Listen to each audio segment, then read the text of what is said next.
What's going on, my broskiis? My name is Toadskii, back again, here to bring you guys yet another One Piece Treasure Cruise video. On Twitter today, they actually revealed more information about the upcoming update, version 10.0. Now, this is all relating to PvP. So once again, getting more information is always good. We did see in the VJump magazine, they basically revealed a lot of the information that we're going to be talking about in today's video. But, you know, we have a little bit more fleshed out details in terms of screenshots, and they actually have like a Q&A section where they actually answer some people's questions, which is really, really good. I like to see that, and more Q&A related stuff would be awesome. Just not only just from the Japan side, but from all sides of the game. Q&A is always nice to get interaction between the dev team and the player base, understand what players want and what devs can deliver. That's always going to be a good thing, right? So let's go ahead and talk about the tweets. There are 6 different tweets to talk about. So it says we will deliver the information letter regarding the new update for Treasure Cruise. As it says, version 10.0. This is the Pirate Festival logo right here. Let's go ahead and get into it. So the first of these tweets, or technically it's the second tweet, but it talks about a brand new Luffy character, which we have seen in a while. We've seen like heaps of this Luffy character, but now we have full confirmation on what this Luffy is.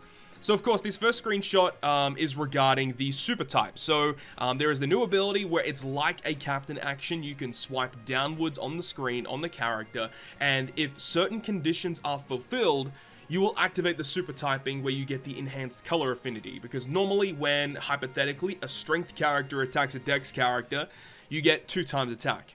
What super typing does will enhance that from 2 times attack to 2.5 times attack. So just getting free inherent color affinity is always really, really good. But it also works the other way, right? So normally if you attack with a strength character against a quick character, you normally get half damage. This time, instead of getting half damage, when you have super type activated, instead of being half damage, it's going to be 0.75 times damage. So you're basically hitting all colors for more damage, which is always good, right? So this is nice to see, this brand new functionality. Now, it's currently only going to be applied to this Luffy character, and I'm sure later on down the track, they're going to apply this to other characters. I wouldn't be surprised if the 6th anniversary legend is also going to have this functionality as well. We don't have full confirmation on that yet. Hopefully we get information on the actual 6th anniversary for JP soon enough.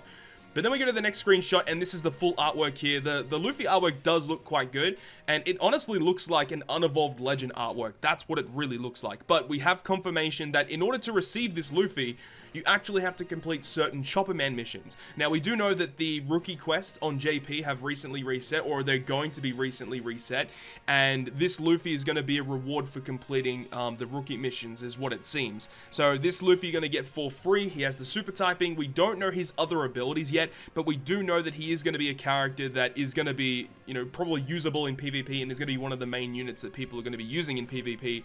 But we'll be talking about characters in PvP just a little bit later. But the Luffy artwork looks really, really great. Introducing the super attribute, information on the first character with super attribute Luffy released for the first time, and there you go. So moving on to the next tweet. This tweet, let's have a look at this one.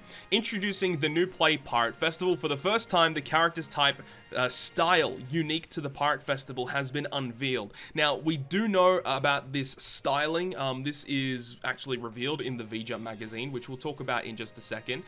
So with this one, it just talks about you have 3 battles per day, and that's typically how it goes. We still don't have any gameplay of the new functionalities yet. I think we'll probably have to wait literally until it drops, which will be on, I think it's the 27th of April. It's around about that time. So we don't have to wait that much longer. About a week, we should have some gameplay of this stuff. Well, hopefully it actually will debut on April 27th when this update goes live. We'll have to wait and see, of course. Now, this is relating to the different types, or the styles. They're calling these styles in the Pirate Festival. Now, this was shown off in VJump, so you've got different categories of characters in PvP. So characters will be input to 5 different categories. You have the attack, you have defense, recovery, supporter, and debuffer, or obstruction type. Now, these styles have different attributes, makes sense. Attack, obviously, they deal more damage compared to other characters. Defenses have abilities that can protect your crew members from dying. They'll have like damage reducing effects and stuff like that. Recovery characters, pretty self-explanatory. They're going to have healing mechanics to heal your crew. You have supporters, which will increase the statistics or give your other characters some beneficial effects.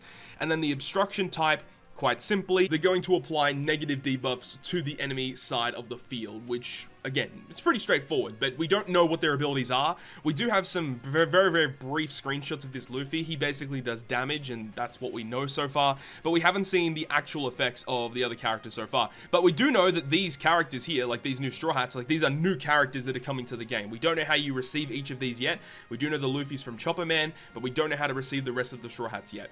And then here is a massive Q&A section. So I do have this translated on the side here so we can talk about this one.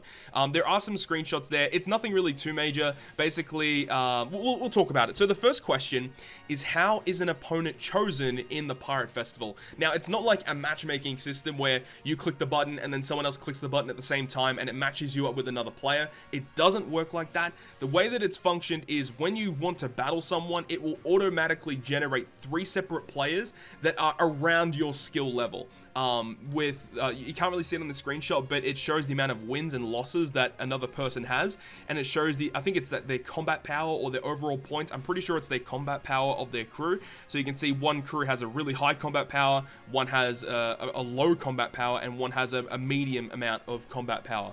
So I assume if you end up defeating the crew with a lot of combat power, you get more points overall for the Pirate Festival. That's how I assume it's going to be working. But yeah, basically when you click the button to battle someone, 3 different crews are generated, and I assume that they are just different players, and obviously because we do know it's all automated, so it's just going to be like an AI playing the game, right?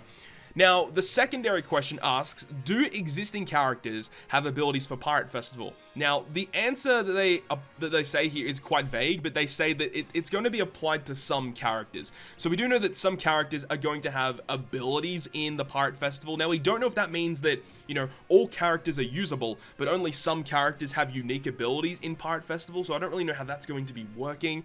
Or does it mean that, you know, you literally are restricted to a certain pool of characters, and then as seasons will progress, they're going to introduce more characters into PvP. I talked about this extensively actually on the recent Good Great Perfect podcast. We did talk about this and how this is going to be implemented. We weren't really too sure if every character in the game already has their PvP stuff ready to go, or if they were going to do it in waves, which at this current point in time, it looks like not every character is going to be accessible, and they're going to release characters in waves that are going to be accessible in upcoming PvP seasons, which I guess makes sense because it's a lot of work to, you know, work on, you know, over 2,000 characters and get them prepped for one game mode. It's definitely very, very difficult. So this is going to be an interesting thing to see how they apply this. Now, the third question asks, how long is a season of Pirate Festival? Now, it says here that a season of Pirate Festival, which includes the qualifying matches, the finals matches, and exhibition matches, it will take 1 month for one season to conclude. They said approximately 1 month. So, you know, give or take 3 to 5 weeks in that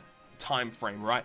Which is interesting because, you know, as we know, you can only use 3 battles per day. We don't know if you can refresh that, you know, maybe with a rainbow gem or PvP tickets, if you can somehow refresh the amount of battles that you can do per day, because if it is literally set to, like, in a 24-hour period you could only do 3 battles, then that's going to be interesting because you really have to log in every day, do your battles, get as many points as possible, get to your finals matches, and that's going to be the way that it's going to be working, because if you can go ahead and refill that stamina as much as you can, then we're going to see a pretty competitive monthly period of PvP. That is for sure.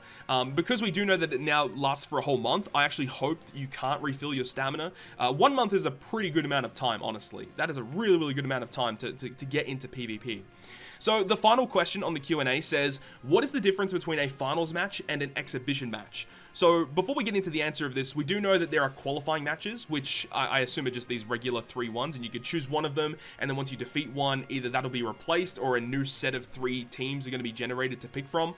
But basically, you have 3 matches, and I think you have to win, I think it's either 1 or 2 of them. I don't remember exactly how it plays out. But anyways, once your 3 matches are completed for your qualifying matches, you can move into the finals match, and by completing a finals match, you get a chance of getting luxurious rewards, or you do get luxurious rewards. But they say, what's the difference between a finals and an exhibition match? An exhibition match is where you don't make it to the finals. And there's like a final match at the end where you have a finals or an exhibition, and finals is like you actually did really good and you're going to be playing against someone else. And an exhibition match is like you didn't do so well, but you still get some sort of chance to get some other rewards. basically, you know, you got the winners and the losers. It's kind of like a winners bracket and a losers bracket, and you want to try and get into that winners bracket to get better rewards. That's basically how it's going to be working. So there we go. That's that screenshot right there. Now moving on to the next tweet. This one is discussing mainly about the islands where you can get free materials. It's like the resource island, basically. So there are different things to get.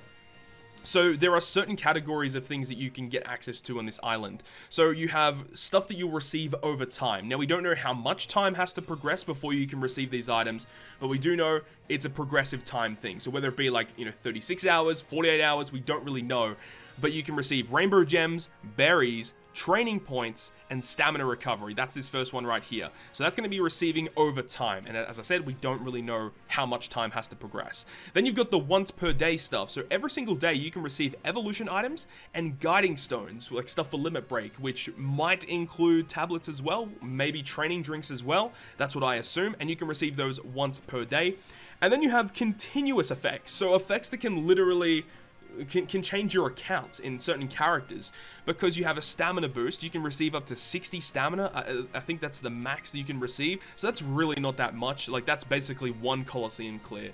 I would like to see this enhanced at some point, or maybe you start off at plus 60 and you can make that even higher. I really hope plus 60 is not the cap for that.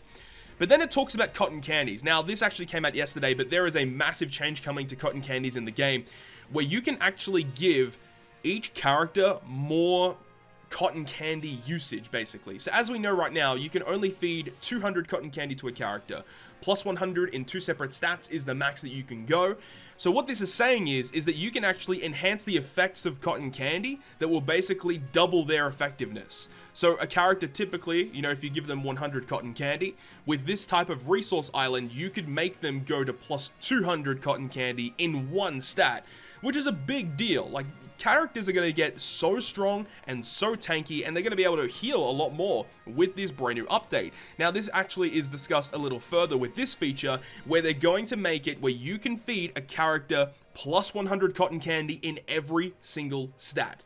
So that is a massive change. So now normally a character would be completely maxed out at plus 200. You can go to plus 300. So you can give 100 attack, HP, and recovery cotton candies. So now, you know, normally back in the day where people would screw up their cotton candy feeds, it doesn't matter now. You can literally have plus 300 on a character. And then, as we said before, you can enhance this even further and basically make it so you're getting additional stats on top of the 300 candy that the character can receive. So we don't really know exactly how this is working at this current point in time. We're going to have to wait until the update will arrive. But it seems like you can get a character to technically plus 600, 200 in each stat is what we're thinking right now, which is crazy. Like, 600 plus 600 on a character is absurd, and some characters are really going to be able to abuse that. The first one that comes to mind is a character like Whitebeard and Marco. They love having more HP, having more recovery is always nice, and attack's always good. And like Legend Capone, who has an HP boosting captain effect and a recovery healing captain effect, as well as, you know, wanting to have attack. So characters like that are going to abuse this functionality so much. So it's always good to see that. And then it refers to the Chopper Man missions where you can get these new characters. The Luffy, the Usopp, and the Nami are shown off here, but we know all the Straw Hats are going to be getting new characters where they are going to be abusing this Luffy for the super typing, which I'm excited to see how that's going to play out. And the rookie missions, once you clear them, you get 50 rainbow gems. So there you go. That's all of the information that we have right now regarding version 10.0. This is very exciting stuff. I really cannot wait to see when the update officially arrives so we can see some actual gameplay of PvP. And especially once this update drops, we have to see like what characters are available to use in PvP. Can you use anyone in PvP, but maybe certain ones have certain stats boosts or certain specials that only work in PvP? We don't really know. We need more information still, but this is still very important information to talk about. Hopefully you guys enjoyed this video today, and if you guys did, make sure to leave a like, and if you want to stay up to date with all the content that I post, including more One Piece Treasure Cruise content, make sure to hit the subscribe button down below. But other than that, guys, I will see you guys within the next video.